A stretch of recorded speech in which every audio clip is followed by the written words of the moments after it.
Welcome back, devotees, to the Progressive Vaishnava page. My name is Audarya Lila Dasi.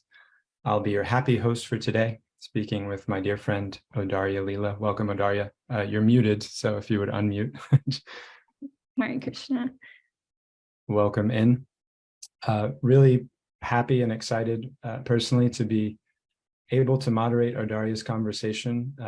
Very honored that just a few weeks ago, in some ways, a few months ago in other ways, she and her family moved up to our community in Ypsilanti, the Harmony Collective. And Audarya, she's someone who's worked as a teacher and coordinator for Montessori and Waldorf schools for many years. Prior to receiving her early childhood certification, she also graduated with a bachelor's in science of biology and minoring in chemistry, and a lot of her focus was in botany. So Audarya is also pursuing her master's right now, master's in education, and she is the director now up here in Ypsilanti of our Kinder Journey School, where she combines her love of nature, children, and Krishna in her teaching. Again, I'm super honored not only to be hosting the conversation, but also to be hosting her capacity as a teacher in our community here in Ypsilanti. So thank you, Audarya, for letting me be your moderator and your community director, where you've felt to bring your talents as a teacher and your passion and love for children. So why don't you begin by sharing with us a little bit about how you came into education, and then also a little bit about why you wanted to take today's discussion in the direction that you chose. Yeah, so I actually have always had a really strong connection with children. Even growing up, people that were littler than me, I always had a really a lot of compassion, and I'm from a big family, so it's very natural for me to be working with children. But when I first went to college, I kind of had this mentality where I was going to prove myself. I was going to go to school for a scientific thing. I was going to be a girl doing science, and I wanted that challenge, and also was genuinely interested in how things worked and everything like that, which I think is just another condition of a teacher, is that they tend to be curious and they want to learn things. After some time, and after exploring what my life would look like working in the field of biology, I realized that I just really wanted to be working with children. I was going to do, secondary education and have that focus be in science, but I met the devotees and I was like, oh, Life turned upside down. Yeah, this is what kids need to be learning. And actually, my first encounter with a devotee, my first time talking to a devotee, was Tushya Krishna, the temple president in Denver, who's just an amazing devotee. And I love him and his wife so much. And one of the first things he told me about was his daughter being born and calling a child to their family. And it was really reaffirming for me. I wanted to be in an environment where children were seen as gifts. And I saw that in him. And so, yeah, after completing my bachelor's, I pretty quickly started taking the courses and everything to become a teacher. And I did the Sunday school at the Denver temple, and it was just so natural. It's I had been kind of kidding myself, thinking I was going to do anything else. But in our society, teachers aren't necessarily seen with maybe the respect that they deserve. So I think there was a little bit of ego and mentalness getting into the degree that I got into, and it was really valuable. But ultimately, where I needed to be was with the kids. And once I accepted that and everything, it felt just home, and that's where I feel the most home in any situation, is when there's kids around. So. And the children feel at home with you, I can attest. They just naturally gravitate to you and trust you and accept your guidance. And it's a really beautiful dynamic to see. I also checked in with Audarya beforehand how she wanted to format today's discussion. And in a true teacher approach, where I think is really valuable, actually, rather than the kind of back and forth informal conversation, you have some really kind of important practical things that you'd like to get across and share. And Yeah. my Sorry, go on. Well, I just wanted to point out that that's been my experience, is that we all know, whether because of bad experience or good experience, that it's important to take care of and support children. There's fewer of us who know how to do that. So rather than talk about the importance in a kind of generic way, Audarya plans to present with about 20 minutes to a half hour, some specific things to pay attention to and to try to create for them. And then after that, we're going to welcome comments and questions, maybe some discussion and dialogue from the audience and myself. I think I'll probably have a question or two that I'll take privilege as the moderator to bring in. So we'll let you take it there, Audarya, as soon as you'd like. Okay, great. Yeah, so I actually was asked to do this topic of positive discipline. I changed a little, which fit my understanding a little better. But when I was accepted, I was thinking, okay, what's going to be the most beneficial? What's going to be the most service I can get out of this? Maybe selfishly. What's the most bhakti points I can give out of And I was thinking, okay, practical tips. I've gotten the opportunity to do a lot of workshops and courses and classes and, apply those things to my own classroom and my own children. And from that, I've been able to see what are really gems for me. And I just felt like sharing that would be the best thing I could do for my time, everybody's time, the most beneficial. So, lazy intelligence for the rest of us, that we don't have to go to all those same courses. We can just talk to you and take the cream off the top. Yeah, so I did my best to kind of create that for everyone. So what I'm going to do is I'm going to share my screen. So just so everyone knows what we're getting into, David went over it. We went over it a little bit already, but we're going to be looking at how we interact with children and what ways we can create a culture of love and positive discipline. So positive discipline and a culture of love. I want to preface by saying that each child and relationship is unique, and there's not one way to relate to all children. And we know that, right? There shouldn't be, because we're each unique souls. Each relationship is unique. Each relationship with Krishna is unique. So I want to put that out there first. But even though we want to avoid impersonal and overly formulaic interactions with others, there's also ways that having some guidelines and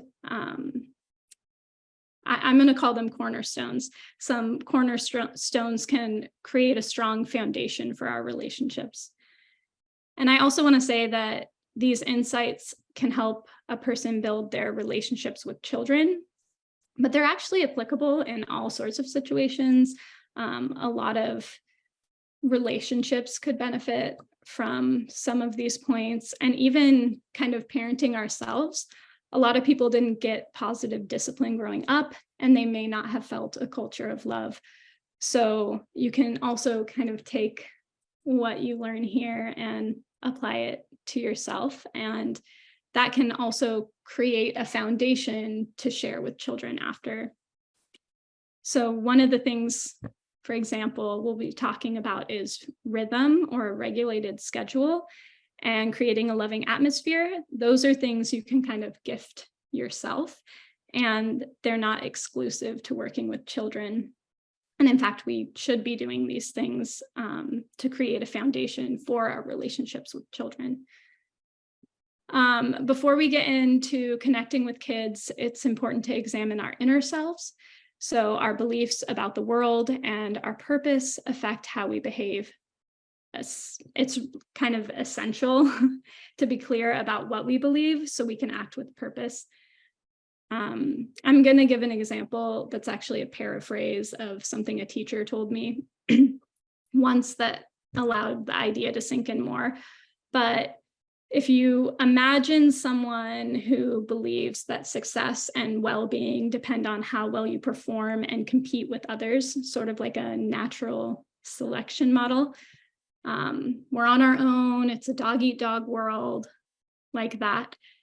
If that person's a teacher, they might create a classroom that's highly competitive and challenging, preparing students for the world that they believe exists. This isn't to say that other belief systems wouldn't also have some healthy competition or things like that, but it's just to say that our beliefs translate into what we do with children and how we behave with children, how we see them, how we interact with them. As followers of Vaishnavism, we might think our belief system is pretty obvious, but unless we explicitly define our beliefs for ourselves, we rely on default assumptions, and then we miss opportunities to act with intention. So here's some questions that sound a little metaphysical, but I believe, getting into that is really important to knowing where you stand when you're interacting with kids. So, what is reality? Why are we here? What's the nature of the soul?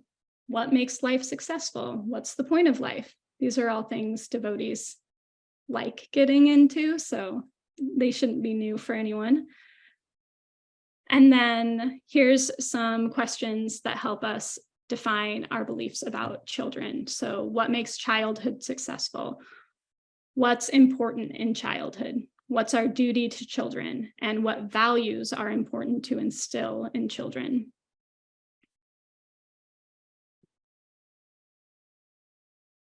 So for me, my belief is that each living entity is good at the core, that each person is unique, even at the level of the soul, and the goal of everything is to connect in a relationship with Krishna. And that translates into my home and my classroom most of the time. And the more clarity we have in our beliefs, the more they'll translate into our homes and classrooms, work, or wherever we are.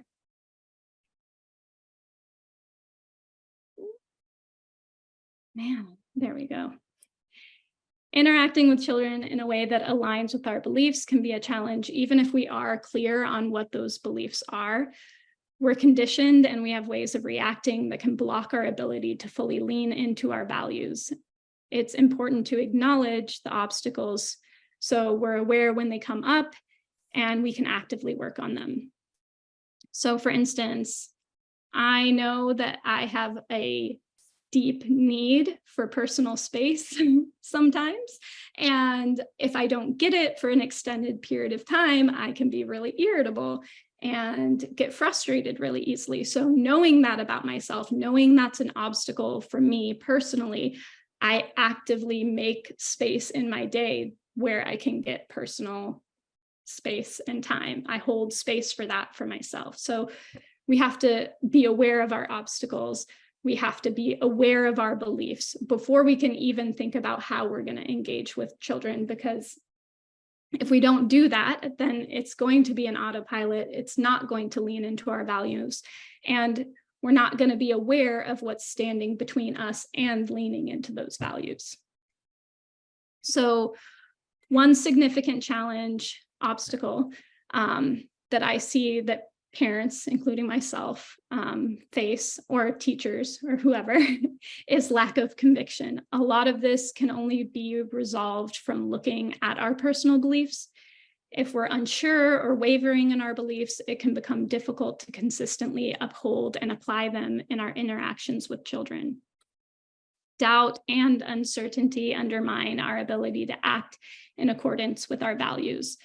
There's also nothing scarier for a child than looking at an adult that's supposed to be their caregiver and feeling like they have no idea what's going on and they have no conviction in what they're doing. That's really scary. So a big part of working with children is understanding what you believe and having conviction, because if a child is in the driver's seat or they feel like no one's in the driver's seat, that's really, really scary. So another obstacle that can hinder our interactions is fear. Fear is especially intense for parents: fear of making mistakes, fear of not being good enough, fear of doing something unfamiliar. I see this a lot with parents who are thinking about doing alternative schooling, homeschooling especially. What if they don't learn what they're supposed to? What if they don't get socialized? What if people think I'm a bad parent or a teacher? but fear can interrupt making a thoughtful decision and seeing it through. There's definitely a place for looking at concerns, but fear can be a big block in us leaning into our values. And then past experiences of mistreatment during our own childhood can also pose big challenges. If we have unresolved issues stemming from mistreatment, it may impact our ability to provide a nurturing environment for our kids or the kids that we're caring for. Recognizing and addressing these unresolved emotions can help us break the cycle and create a positive atmosphere for the next generation. And this last one is one that resonates with me the most, is unmet personal needs. So sometimes our own unmet personal needs can result in reactive behavior rather than thoughtful responses. It's the same with children. If they're hungry or tired or unwell, interactions are so much harder for them, and we're the same. An example for myself that I already gave was alone time. Kids can be pretty stimulating, overstimulating sometimes. And for me, if I don't get some decompression time, it's so much harder to interact in a way that aligns with my values. And we also don't want to model for kids that you should neglect yourself. So prioritizing our own needs is really important just from a modeling perspective.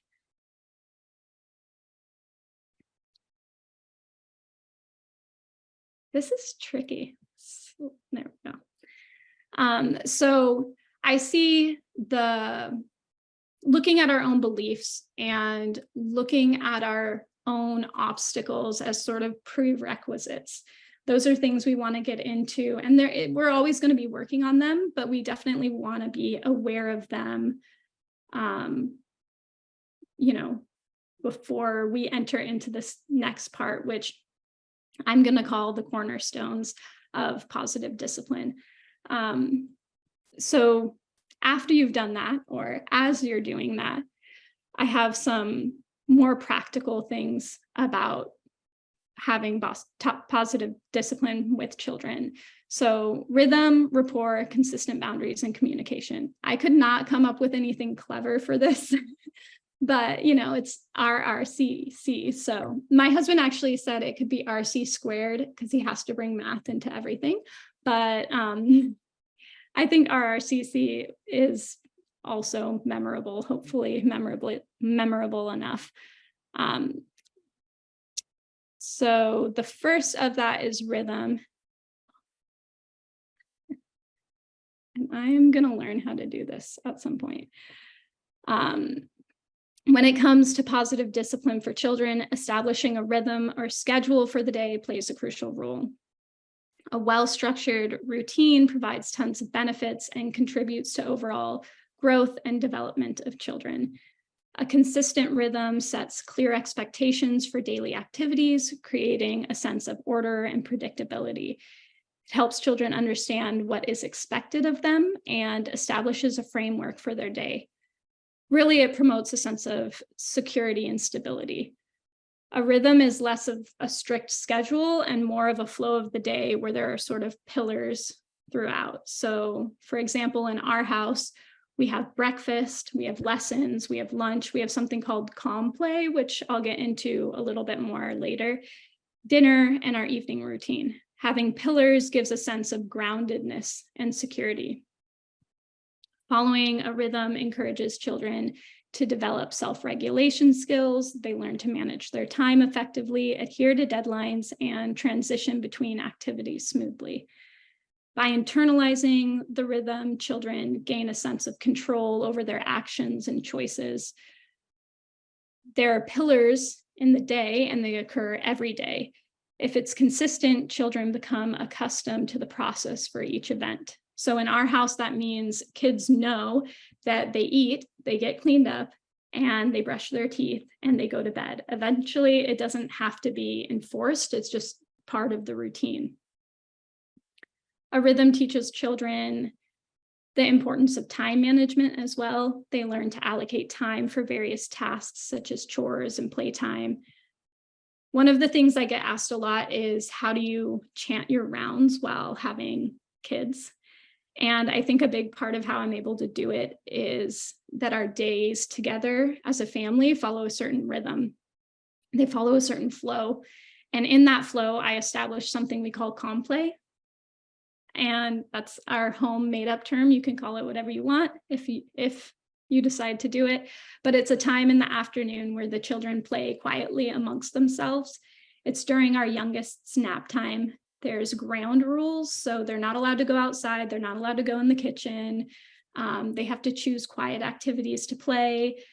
And they only get me if there's like an absolute emergency. I'm just in the other room, but it sets the tone. Having the ground rules sets the tone. Like, this is your independent play time.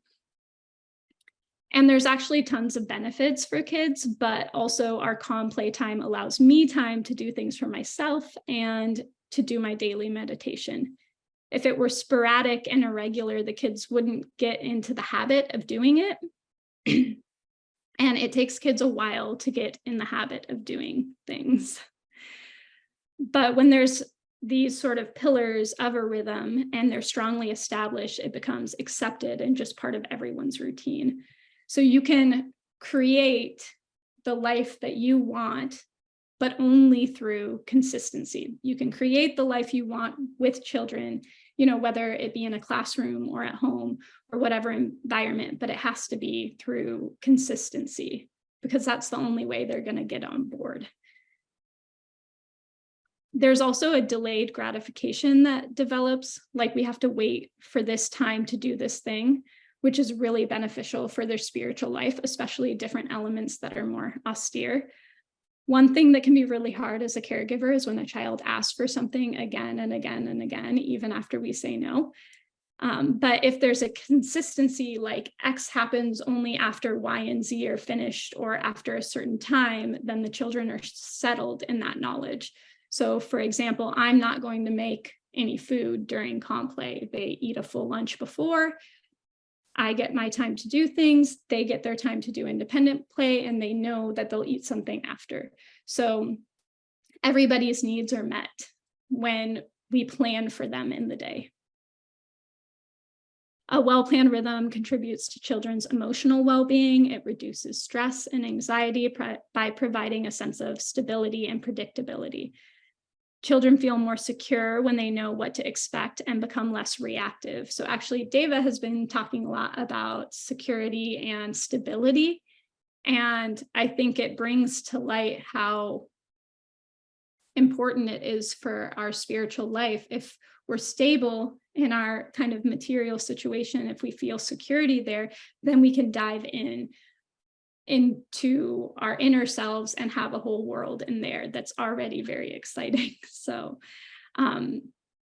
children benefit a lot from having that taken care of, so they can have the space to imagine and think about their inner world. Obviously, life isn't going to be quiet all the time, but just like us, kids can approach the more unexpected things when they have a place of stability where they're coming from. And the rhythm also strengthens family bonds. So there's that saying about how we're like sticks in the water and we come together and we separate. And we only have a little bit of time together, so we have to prioritize and make a point. Like even at the Harmony Collective on Thursday, there's Kirtan. Every Thursday, we can count on seeing each other at Kirtan. And we need to create pockets like that in our day with children, or else it might not happen. And especially when they get older and they're doing their own thing, if we don't have a rhythm and pieces of our rhythm that are us being together, then us being together might not happen. So a rhythm provides structure, helps develop self-regulation and time management skills, teaches patience, delayed gratification, supports emotional well-being, strengthens family bonds. This sounds like a big pitch for rhythm, but it is. So it creates an atmosphere of love, and it makes discipline, possibly most importantly, it makes discipline so much easier.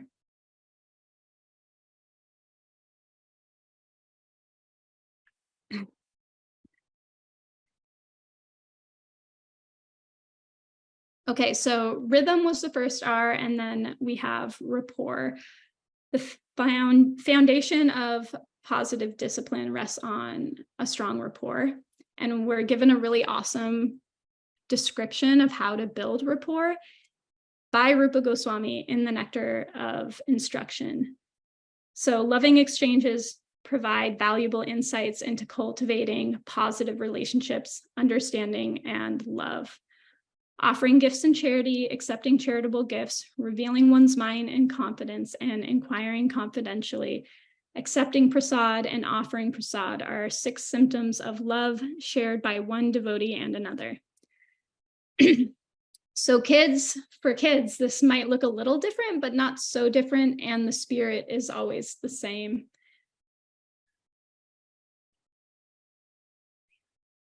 I'm having the toughest time with this thing. Okay, I'll just leave it. So giving and receiving gifts, it doesn't necessarily mean presents. It's more the spirit of giving and the experience of giving and being gifted something. So really it comes down to thinking about someone, right? So children are really good at this. They actually meditate on people they love really easily. They'll go out and pick flowers and bring them back, or find rocks and bring them back to their mother or their teacher. Rocks, sticks, kind words, like whatever. They're constantly thinking about people they love, which is part of why they're so endearing. What it is the acknowledgement, giving a gift or an experience is thinking about someone and showing them that. And it creates sort of a feedback circle when we're able to accept it nicely, like we just had a loving exchange. So accepting gifts from children is really important as well, the way we accept them. I actually have, I wasn't a child at this time, but I can relate to how children feel. I had this one experience in Denver where my husband and I were in charge of this garden spot, and we worked really hard on it. And I had the opportunity to show it to Radhanath Maharaj. He was in town. And so I was showing him the garden, and I remember the flower because it was such a sweet interaction. I picked a purple mum and I handed it to him. And then he picked a purple mum and he handed one to me. And he said, "We just had a loving exchange." And it was very simple, but it was like so sweet that I felt like, even though I was just like, la-di-da, I'm going to be nice to the Swami because he's being sweet and I like him. But he actively received it and completed the circle. And my Guru Maharaj is really good at this as well. My daughter had picked a bunch of strawberries and she was really excited to give it to him. And so she gave him a box of strawberries, and I noted his reaction because it was like, "This is so nice. Thank you so much." If anyone has met Vaisheshika Prabhu and given him anything, they probably have had this experience where he actively receives. So that's something really important for us to do with children, is actively receive, because they will give you things that might not look like a gift initially, but it is, and they were thinking of you, and actively receiving it makes it a loving exchange.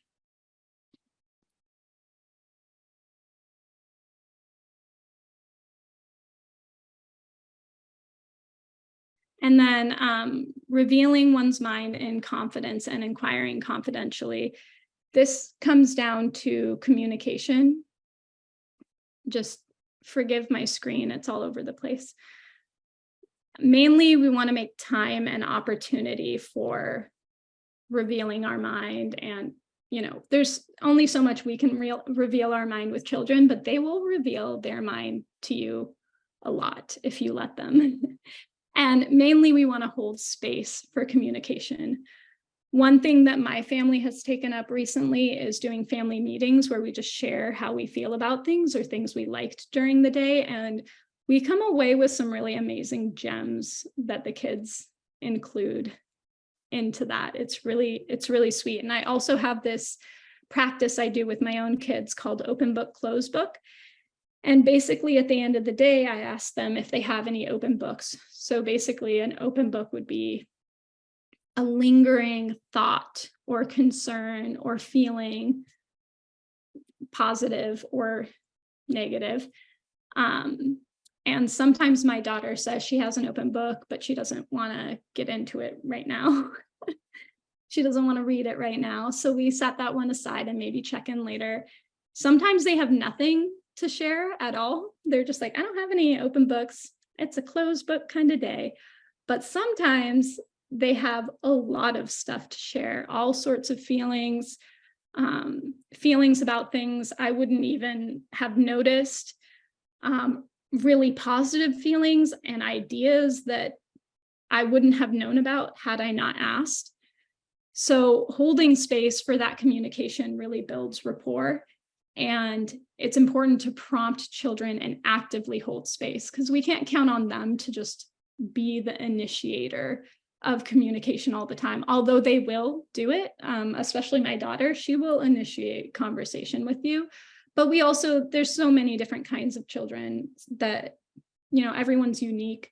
I've had students that I may not have known anything about them unless I held space and actively prompted them to have that loving exchange with me. And then offering prasad and accepting prasad. This is huge. It's a huge language of love for devotees, especially because we typically put a lot of energy into our meals. But even with non-devotees, they connect food with their culture and especially their childhoods. It's really common for kids to grow up and remember something their parents or their auntie or their uncle or their grandpa cooked for them. Growing up, my family had family dinners and we weren't allowed to eat anywhere else or at any other time for dinner. We had to sit there and look at each other and have dinner together. And it's something that I do with my family now, because as a kid, you're like, why can't I just eat Cheerios at 5 o'clock in a tree? But then I realize I'm from a pretty big family. I'm sitting and I actually get to see all of my family members. I get to have those opportunities to prompt conversation, and we get to share food that I knew my mother put a lot of love in. And that's pretty unique in our culture. And even when they resist it, it leaves a really positive feeling in children's hearts when they have those experiences, especially with sharing prasadam. And even, we do it with the Sunday feast. We come together and we have the Sunday feast, and it creates a sort of mark, like not a samskar exactly, but like a mark. It leaves a positive mark for us to share food together. So I'm really big on family meals, but also in a co-op environment, having lunchtime together, making prasadam together is really a rapport building activity. Building rapport with children requires the conscious application of 6 loving exchanges. These things aren't given to us by Rupa Goswami to just kind of sound nice. They actually work, and I've seen them work through my years of teaching and with my own family and children. So I would say if you're feeling disconnected, or if you're feeling like you want to get to know a child more, or you're feeling like the rapport is lacking, just read about the 6 loving exchanges and think about how you can apply them with children in your life.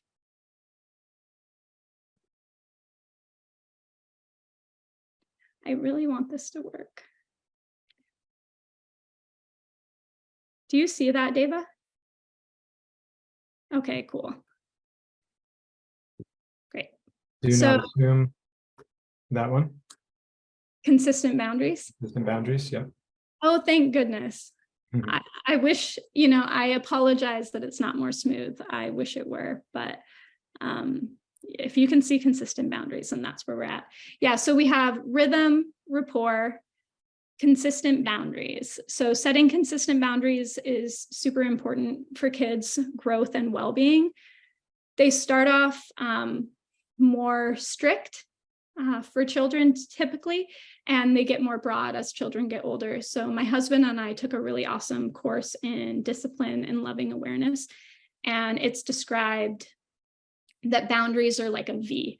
So as the child is able to take on more responsibility, then their boundaries should widen. It's natural for them to widen. But when they're small and they aren't as maybe responsible or capable, although they are still somewhat capable, the boundaries are a little tighter. So this is something that adapts as your child grows or as the child you're working with grows. Having clear boundaries helps kids learn self-discipline, self-regulation. They understand limits, control impulses better, manage emotions better, and they make better choices most of the time. Boundaries teach kids responsibility. When they know what's expected of them and what the consequences will be for their actions, they take more ownership in their behavior and make more responsible decisions, which makes caring for them a lot easier when they develop their own sense of self-regulation and responsibility. Plus, consistent boundaries actually strengthen adult-child relationships. We might have this tendency to be like, oh, I want to be their friend and I want them to like me. But when a caregiver sets and sticks to boundaries, it actually builds trust and respect, leading to happier and healthier relationships. No boundaries is really scary. So imagine being put on a plane, like put in the cockpit. Is that what it's called? Put in the cockpit, and you have no idea how to fly. You don't know what anything is, and you don't know what's going on at all. And someone was just like, hey, fly the plane and do whatever you want. That would be terrifying. And that's how kids feel when they look to a caregiver and that caregiver isn't giving them boundaries.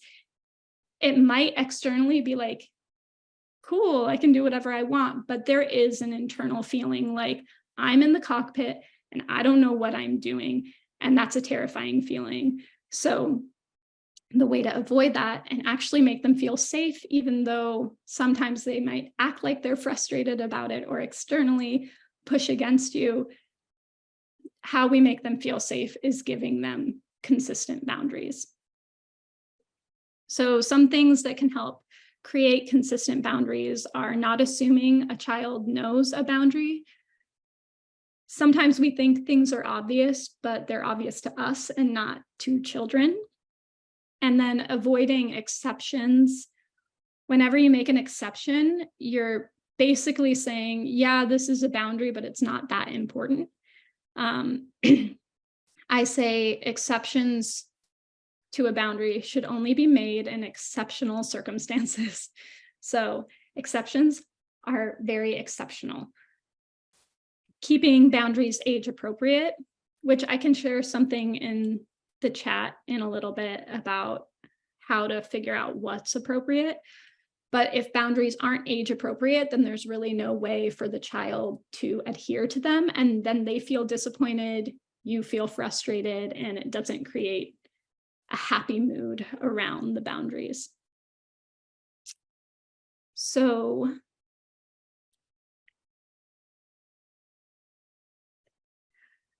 we have rhythm, rapport, consistent boundaries. And the last thing, cornerstone that I want to talk about is communication. Communication is a powerful tool that really shapes our relationships, especially when it comes to our interactions with children. It's what sets the tone for everything else that's happening in the day.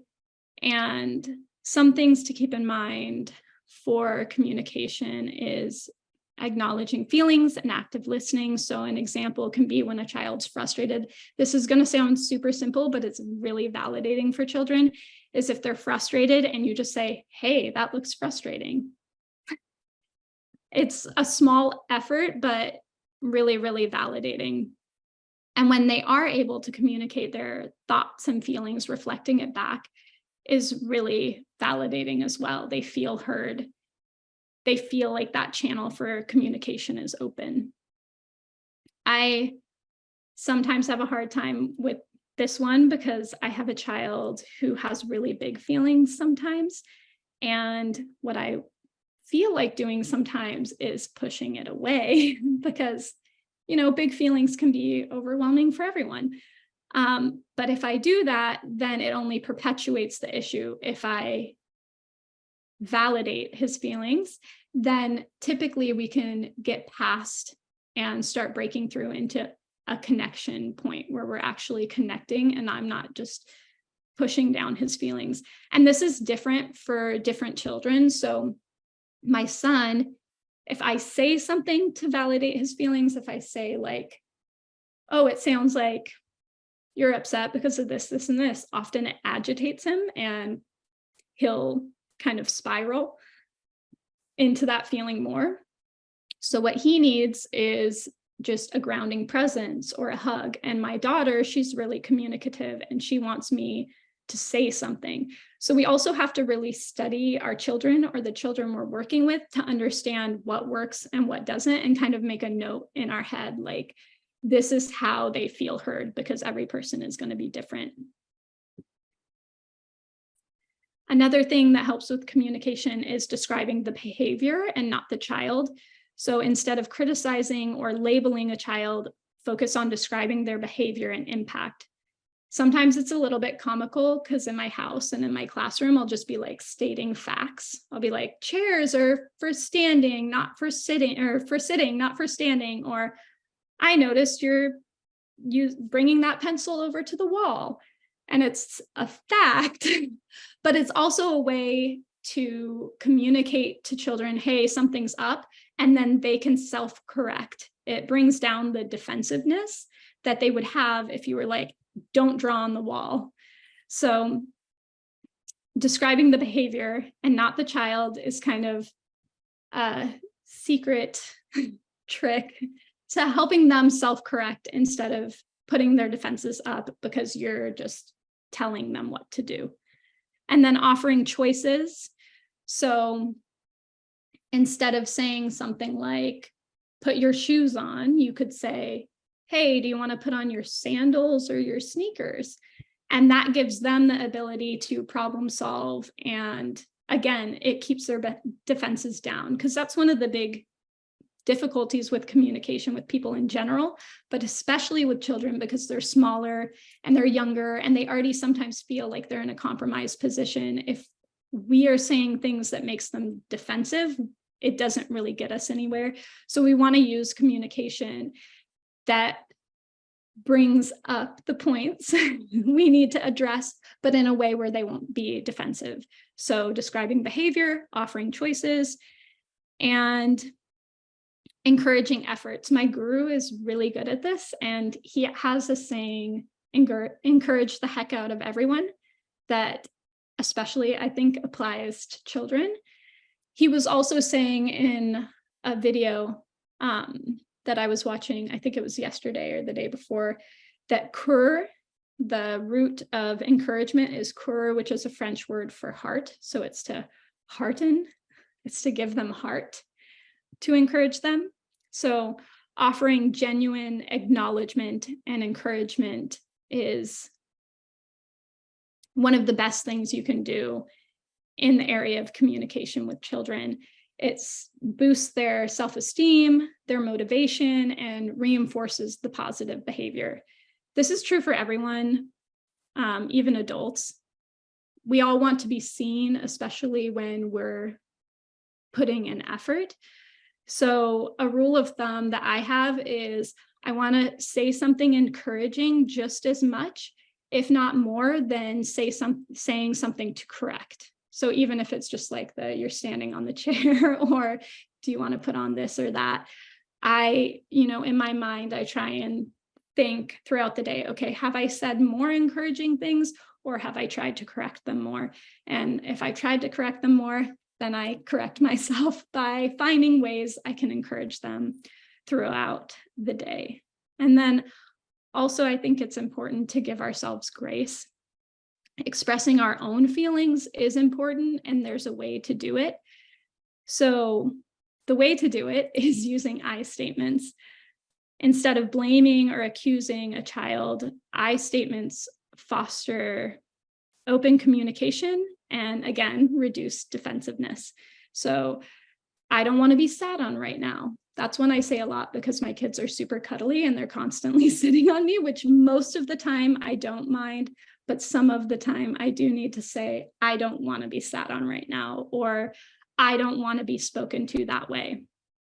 So using an I statement really facilitates us being able to communicate how we feel and respecting ourselves, while also respecting the child and understanding that we need to keep the defense wall down in order for communication to flow. I also want to share that it's impossible to do all the quote unquote right things all of the time, and that's okay. We're human and we're going to feel frustrated and burnt out and even meltdown sometimes. I'm not immune to having a meltdown every once in a while.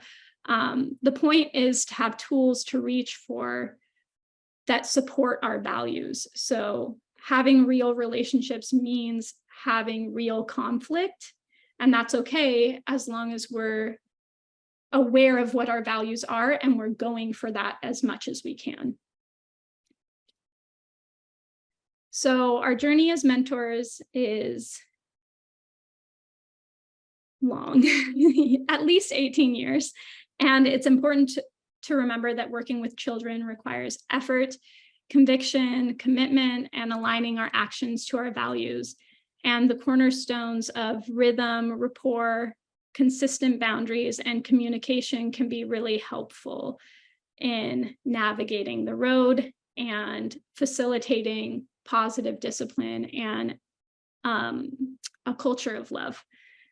And I'm going to end with this quote that I found a while ago, and I reread it a lot, and I love it a lot because it's the perfect summary of how we should be engaging with children, or how I would like to be engaging with children. And it goes, "Forcing will not make me agree. But if there is love, oh, I shall gladly do it. That is bhakti. That is Krishna consciousness. So similarly, if we train children by developing and encouraging their propensity to love Krishna, then we shall be successful in educating them to the topmost standard." And that's from a letter Srila Prabhupada wrote in 1972. And it says everything. It's perfect. So that's everything. Again, I apologize for the slide situation. I don't know exactly what was happening there, but I appreciate everyone's tolerance for it. And yeah, that's my spiel. It's rhythm, rapport, consistent boundaries, and communication. And I feel like everything for me has come back to that with both my students and my own children. And Thank now you, it's Audarya. time for questions. That was very helpful. Anyone that would like to offer questions, you can send me privately in the chat. Just specify me, and then I'll be able to moderate those easily. I did want to ask a few things, Audarya. One, just reflect a point that you brought out at the beginning before you started sharing with us, that many of these things are helpful for all of us, not just children. And I really couldn't find anything in there that wasn't true to that point, especially given the atmosphere socially that we find ourselves in. So many people coming from deficient families and backgrounds where they didn't get what they needed when they were young.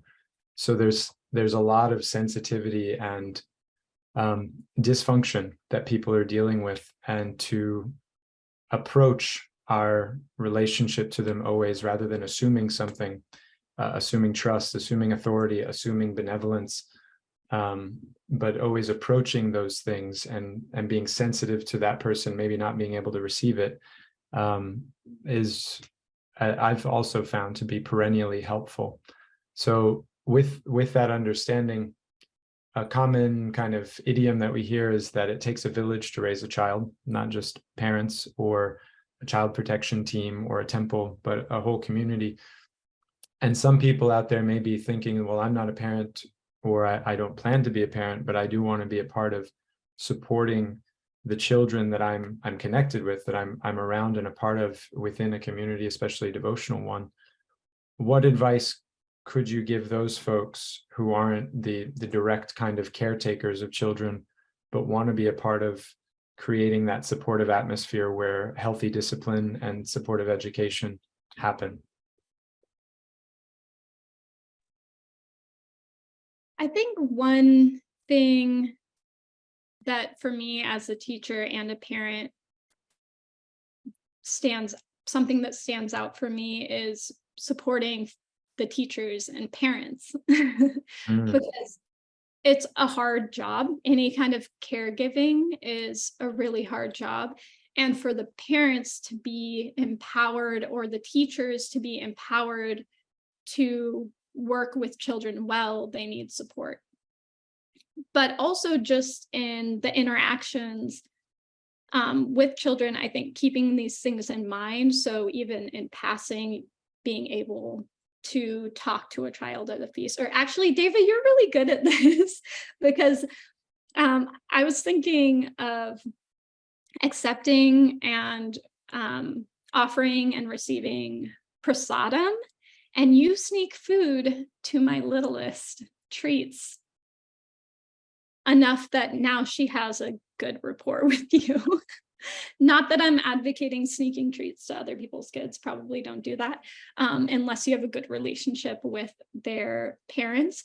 But I think there are ways we find ourselves in community environments where we have the opportunity to do these things. I know one of the reasons I was attracted to coming to the Harmony Collective was because when we were at different programs, I saw the adults interacting with my children in really positive ways. They were really encouraging. They listened to them. I remember watching Shari listen to my daughter, actively listen to my daughter, and I was like, I love it here. So these are things that we can do in these community environments. Like we can actively, when a kid comes up and is wanting to tell you something, they're saying, hey, I want to have a living exchange with you. So, reciprocating with that by being present at community events.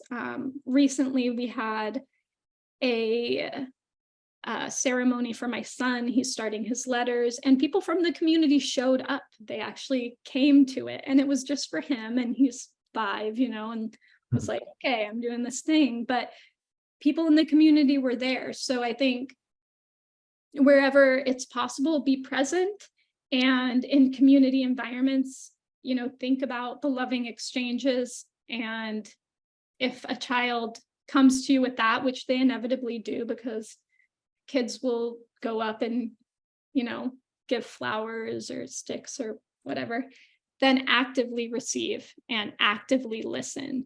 Any little opportunity builds that rapport, and them having a strong rapport with their community sort of not solidifies, but really creates like a foundation for their Krishna consciousness. We're representatives in some ways of Krishna consciousness. Like this is the experience they're having at their temple. And what we do is how they're going to associate with Krishna consciousness. And I saw that. I think it's actually really strong at the Harmony Collective. So if anyone wants to take a study and visit, it was shameless community plugs going on here. We have a monopoly on this street. It really truly was a reason I was attracted. There weren't as many kids, but I saw the adults were very like, hi. And I was like, I love that. A lot of them, to be fair, are teachers and things like that. So they had some background, but. And I really like this point that there's an opportunity for the larger community to substantiate what mom and dad are saying beyond just the confines of the home, the 3 or 4 or 5 people in my immediate family. What does the rest of the world think about Krishna consciousness? The children's first sense of that is going to be their broader community. And so it's such a sublime, subtle point that like we want to talk about preaching and keeping and maintaining devotees. Then these little guys that have come to us and are already quite open to the process, we're really modeling for them either a happy and progressive Krishna conscious life, or the other things.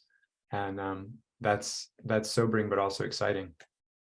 Yeah, I mean, easiest preaching project you can do is like have a little soul. Sometimes, like Artie were in the movement past life, and they're like, hey, tell me about Krishna, or hey, I want to have a loving exchange. To block that, it's just like, don't do it. Exactly. So Vrindavani, my wife, has asked a question which was also on my mind, so I'm grateful for that. She's saying, curious to hear insights into specifically how discipline does or doesn't, should or shouldn't relate to a child's practice to Krishna consciousness. I've seen generally that any sort of pressure to perform in KC for a child usually has negative long-term effects, but some degree of regulation and rhythm seems helpful. So this is something you seem very good at with your own kids. Vrindavani, for those that may not be aware, she grew up in the movement. She's somebody that was also raised in a devotee family. And so that's something she's seen both sides of, the kind of forcing your kid to do the Krishna stuff. And then, of course, there's other approaches, but that's the one that I think, at least in the most direct way, most people understand not to approach that. But what is that line of creating a structure and a context which involves Krishna, and where do we enter into like the unhelpful imposition onto the children? That's a really good question. Excellent question. That's what I have to live with. So it's a pressure cooker over here. Too smart. Well, one thing that we try and do in our home, and I try and do when I, with a class of kids, is model. So encouragement and modeling should be first. If you can't encourage and you can't model something, then you certainly have no grounds to be enforcing it in any way. So leaning on encouragement and modeling. And then, there's some things that just become a part of the rhythm and the children accept because it's the flow of your family. So like going to programs, and, having that love and enthusiasm as part of those is key, because if they're going begrudgingly, yeah, it's still that all of our family is going, but we can put effort into making it fun and exciting. It's still that our family is, going to take the time to like chant our rounds, but we're still going to be affectionate. If she comes, I'm chanting, and my daughter comes and sits on my lap, I'm going to let her do that, So there can be that regulation, but as long as there's a strong rapport and affection throughout, the children naturally, from what I see, accept it. And if it's part of the rhythm of your life, which means you have to be modeling it yourself, then the children naturally accept it. But if it's something that, you might not be practicing really strongly, or there's no affection and it's just like, we're doing this and it's force, it's not palatable. So it's not going to go down anyway. It's going to come back out at some point. There's no sugar. Yeah. So I try with my students and with my children to make it as affectionate and personal as possible. When there is something we're sort of, I don't want to say enforcing, but bringing in, like we're doing morning program as part of our school, and I'll dance with you. Like I will spend time having a good time with you doing it. And that's what makes it sweet. That's what makes it stay. That's what I feel. That's what I've seen. Excellent. Maybe answered the question. I want to kind of hone in on a specific spot, which is you mentioned it in the PowerPoint as well, not having expectations, which I found very hard. Even as a community director, there's a natural, and this is something I was discussing yesterday with Padmanabha Maharaj about the institution. When you give something, you expect to get something back. And that transactional mentality is just baked into our conditioning. And it seems that it really hacks at the root of the parent-child, adult-child relationship, where the child should feel a kind of unconditional willingness of us to support them. And these subtle expectations we kind of weave in, lace the thing with, really can poison the whole atmosphere. So can you speak to something about how to be vigilant in examining our own expectations with our children and how we might be projecting things that are not helpful onto them?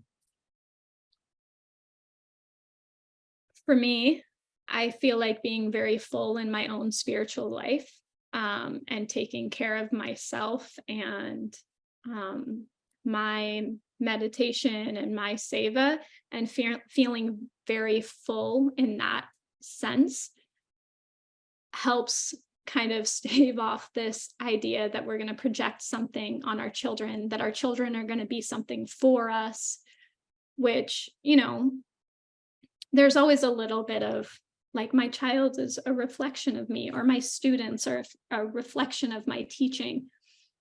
But if we have our own sadhana, if we have our own seva, and we feel very full in ourselves, I see that there's less tendency to do that. Like, we have to be our own person, our own thing, and our own connection and our own happiness with Krishna.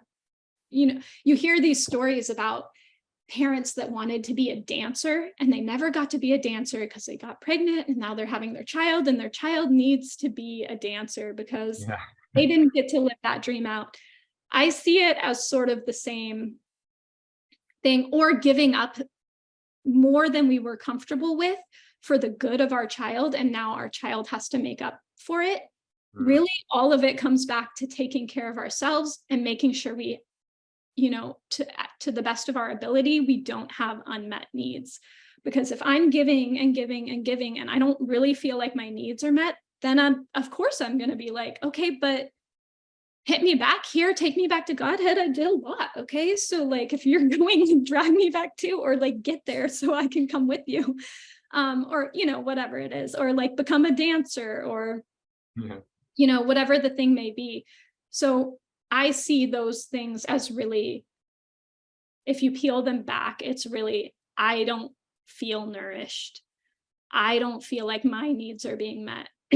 I feel like I gave more than I was comfortable to make your situation comfortable, and now I'm uncomfortable, and I would like you to make up for that.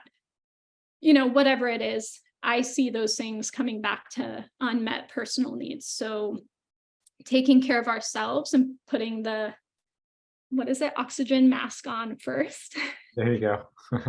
I see as sort of a preventative thing to stop us from trying to live out things through our children, trying to get back something we feel like we lost from our children. Because, at this point, it's like, I've changed so many diapers and whatever. So when I'm old, like, are you going to take care of me? But, they might not want to. They might have very, hopefully there's some empathy or something. But hey, what if they, for some reason, can't? Or what if that happens to be the time they're having their own babies and I want that for them? Like, I want a full life for them, and I can want that more. It's more accessible for me to have that feeling for them if I feel like I got everything I needed, which is actually another reason we moved to a community where we felt like we could get that. And I see it's working more and more. The more I take care of myself, the better of a parent I am, and the more actually detached I am from any kind of specific thing that they might reciprocate with. Yeah, it's a really excellent framing answer there, and such a simple point as well. Like, if I need something from my child, it's an indication that I'm not getting that need met somewhere else, and somewhere else is where it's meant to be met. And so taking the steps that I need to have that experience so that I don't project it onto my child and try to live vicariously through them. And you brought that out earlier as well. So it's something that I'm really glad that you're touching on twice, because I think many people don't think about that part, that in order to be a good caretaker, I need to be taken care of.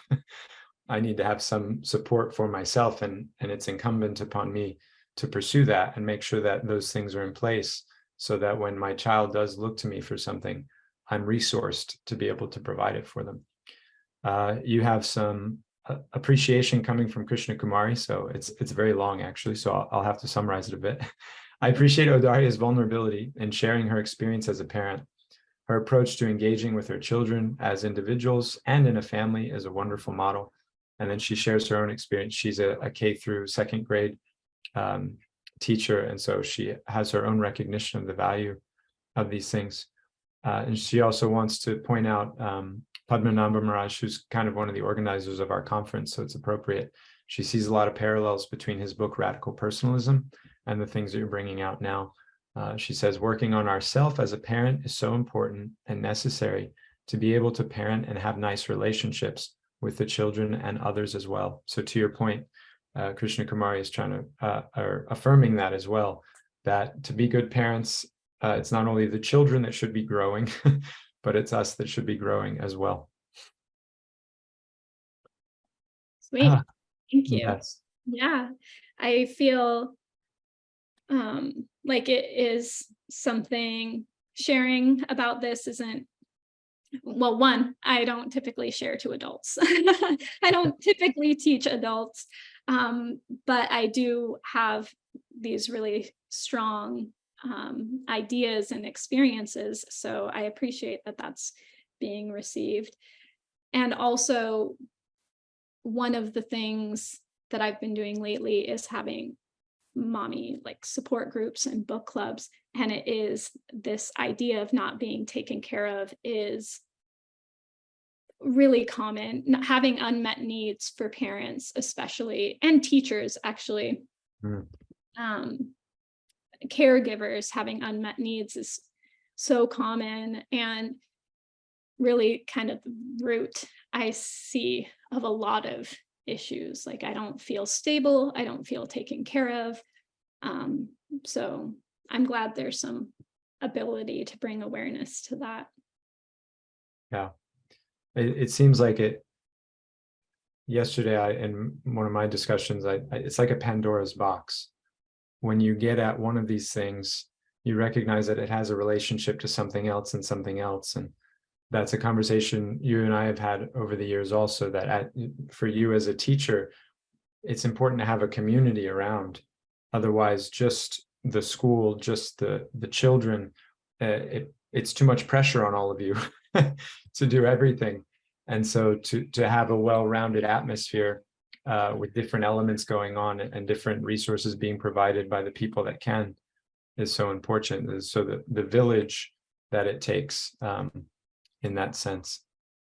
I don't see any other. Yeah, Krishna Kumari is happy with my summary. Thank you, Krishna Kumari. One other element that I wanted to hear about was actual discipline. When it's time to, heavy the kid out, to use our Hare Krishna language.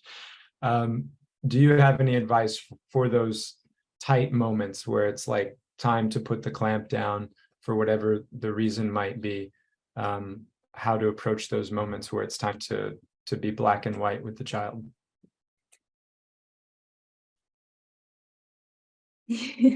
Yeah, so there's a couple of things that are coming to mind.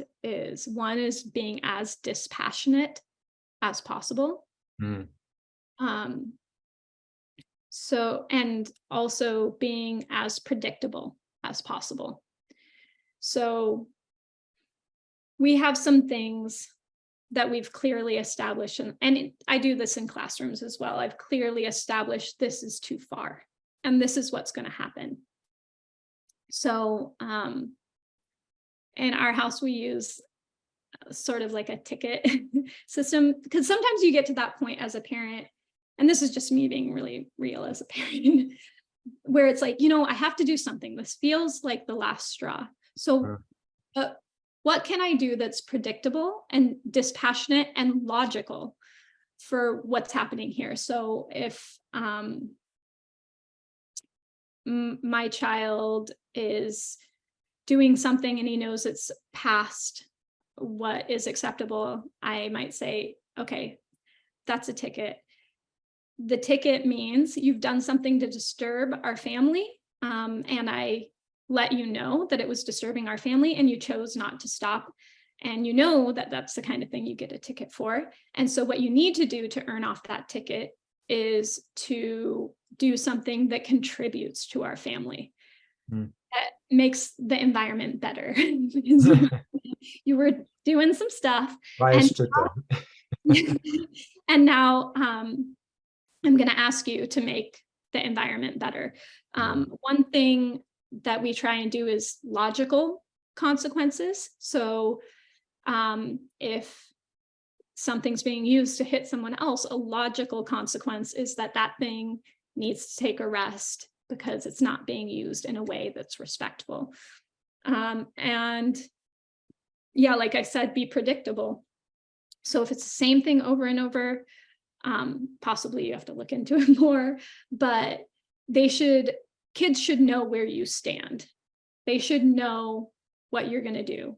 No child wants to feel like I'm going to do something and I know I actually don't know. I have no idea what my parents what level of anger, what level of frustration, what level of like punishment I'm going to get.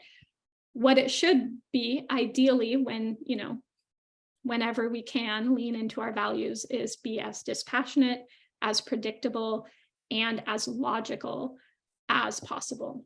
So that's different depending on what the situation is. So I can't really give a one size fits all, but I think like the stick thing is good. Sometimes my kids, if they've really disturbed our environment, they get a ticket, and that's just a thing that hangs around until we're able to think of something, how they can contribute back to the family, sort of like, come back. There should always also be a chance to come back from it. Like I can make it right. So yeah, depending on what the specific situation is, it would look different, but those are kind of my tenets: predictability as much as we can. And it can be really, really hard. I'm not always just like dispassionate, but as much as we can, dispassionate, as much as we can, predictable, as much as we can, logical, and always give them a door back. Like, you can make this right, So that's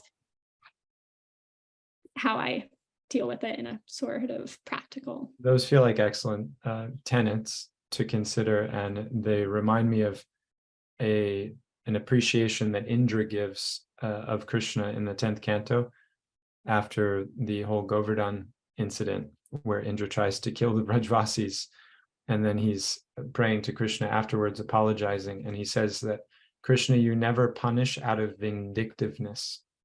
You're never retributive in your punishment. It's just for the purification of those who have misstepped.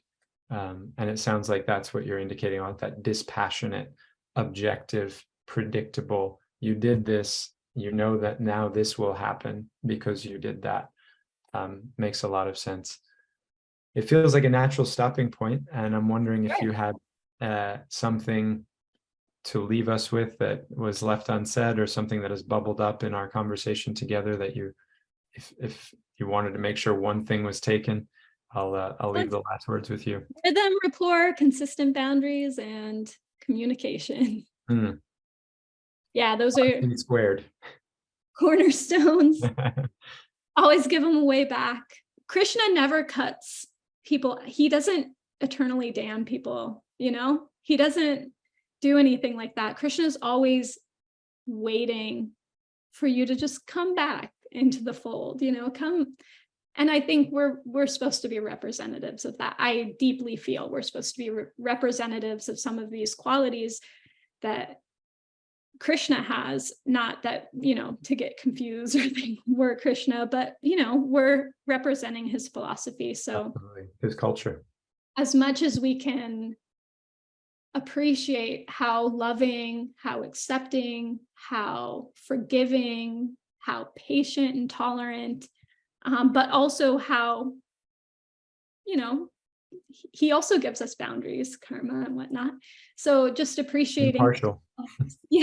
Appreciating those qualities, and then trying to bring that into our teaching, trying to bring that into our parenting. So kids have that connection to our philosophy. They can perceive how Krishna might be merciful and forgiving, and they can perceive that from the association they have with devotees. They can perceive that he's detached, but also simultaneously loving, if we can try and represent that for them. So not at all trying to be Krishna, but definitely trying to bring sort of honor to his what he imparts on us, what he gives to us, and honor that by representing it as best that we can. Amen and Haribol. So thank you, dear devotees who were able to join us today. I hope, as I did, you enjoyed hearing from Audarya.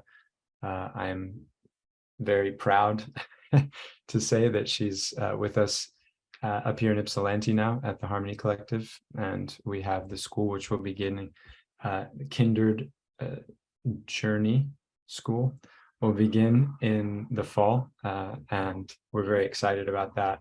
Audarya is a wonderful friend of mine, so is her husband, and it's these kinds of understandings, as she just pointed to, that will help increase faith in Krishna, not only within our communities, but outside of it also.